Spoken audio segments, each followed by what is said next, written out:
Hello guys, কেমন আছেন আপনারা? আজকে আমরা রান্না করব বাইলা মাছ।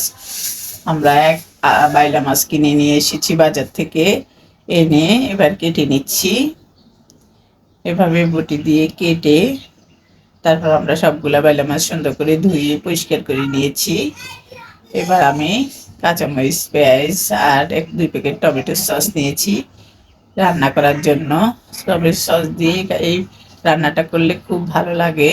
এবার আমি তেলে করে বসিয়ে তেল গরম দিয়ে পেঁয়াজ, কাঁচামরিচ লাল করে ভেজে লবণ, হলুদ আর একটু রসুন বাটা আর গুঁড়ামরিচ দিলাম। দিয়ে একটু ভেজে টমেটো সস দিয়ে দিলাম। দিয়ে আরও একটু ভাজবো। ভেজে এবার আমি এই যে মাছগুলো দিয়ে দিলাম। মাছগুলো দিয়ে কিছুক্ষণ কষিয়ে এবার পানি দিয়ে দিলাম। এবার আমি আরও কিছুক্ষণ রান্না করে নেব ঢাকনা দিয়ে। বাইলে মাছ অনেক নরম হয়, অনেক তাড়াতাড়ি রান্নাটা হয়ে যায়। এবার আমি ধনেপাতা দিয়ে নামিয়ে নেব।